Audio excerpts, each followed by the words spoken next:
നമസ്തേ.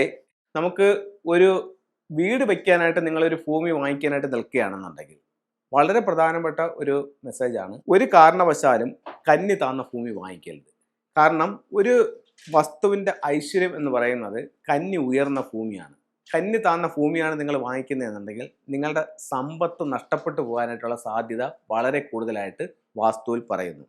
അപ്പോൾ ഒരു വാസ്തുയോഗ്യമായ ഭൂമി എങ്ങനെ ഇരിക്കണമെന്ന് ചോദിച്ചു കഴിഞ്ഞാൽ, ആ വസ്തുവിൽ ഏറ്റവും ഉയർന്ന ഭാഗം തെക്ക് പടിഞ്ഞാറ് എന്ന് പറയുന്ന കന്നിമൂലയും ഏറ്റവും താഴ്ന്ന ഭാഗം വടക്ക് കിഴക്ക് എന്ന് പറയുന്ന ഈശാനകോണുമാണ്. സിമ്പിളായിട്ട് പറയുകയാണെങ്കിൽ കിഴക്കോട്ട് ചരിഞ്ഞ ഭൂമി, അതിനോടൊപ്പം വടക്കോട്ട് ചരിഞ്ഞ ഭൂമി, അതാണ് ഏറ്റവും അനുയോജ്യമായ ഭൂമി എന്ന് പറയുന്നത്.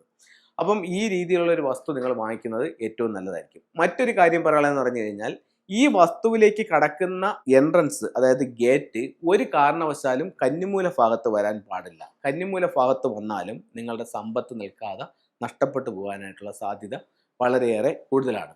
ഇനി പല കാരണങ്ങളാലും പല വസ്തുവിൽ പല സ്ഥലങ്ങളിലും കിണറുകൾ കണ്ടുവരുന്നുണ്ട്. കാലിയായിട്ടുള്ളൊരു വസ്തു ആയിരിക്കും, പക്ഷെ അതിലൊരു കിണറുണ്ട്. ആ കിണറിൻ്റെ സാന്നിധ്യം കന്നിമൂലയിലാണെങ്കിലും ആ വസ്തു ഒഴിവാക്കുന്നതായിരിക്കും ഏറ്റവും അനുയോജ്യമായിട്ടുള്ള കാര്യം.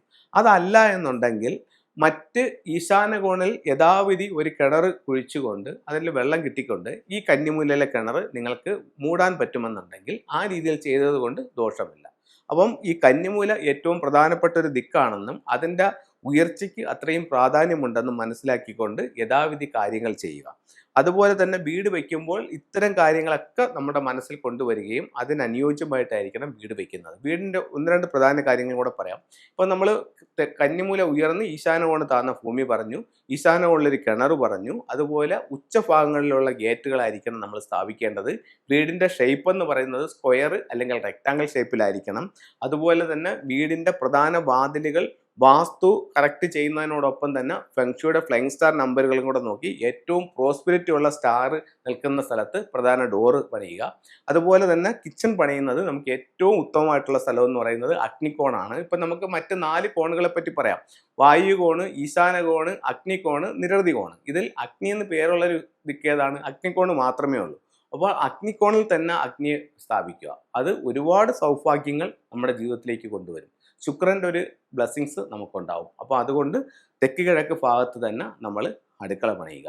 അടുത്തത്, വീട് സ്ക്വയർ അല്ലെങ്കിൽ റെക്റ്റാങ്കിൾ ഷേപ്പിൽ തന്നെ വരാനായിട്ട് ശ്രദ്ധിക്കുക. അതുപോലെ വീടിൻ്റെ മുകളിലുള്ള വാട്ടർ ടാങ്ക് തെക്ക് പടിഞ്ഞാറ് ഭാഗത്ത് വെക്കാനായിട്ടും ശ്രദ്ധിക്കുക.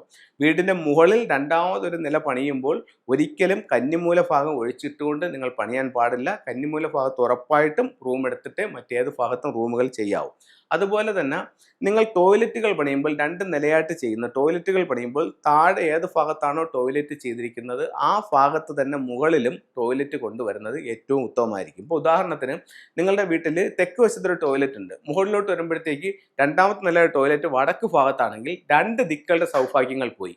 താഴെ വന്നിട്ട് സൗത്ത് ടോയ്ലറ്റ് വന്നു, അപ്പോൾ സൗത്ത് ദിക്കിൻ്റെ സൗഭാഗ്യം പോയി. അതുപോലെ മുകളിൽ വന്നപ്പോഴോ നോർത്തിൽ ടോയ്ലറ്റ് വന്നു, അപ്പോൾ നോർത്ത് ദിക്കിൻ്റെ സൗഭാഗ്യവും പോയി. അപ്പോൾ ഒരു കാരണവശാലും ഇത്തരത്തിൽ വരാനായിട്ട് പാടില്ല. അപ്പോൾ ഇത്തരം കാര്യങ്ങൾ ശ്രദ്ധിക്കുക. എല്ലാവർക്കും എല്ലാ ഐശ്വര്യങ്ങളും ഉണ്ടാവട്ടെ എന്ന് പ്രാർത്ഥിച്ചുകൊണ്ട് നിർത്തുന്നു. നന്ദി, നമസ്തേ.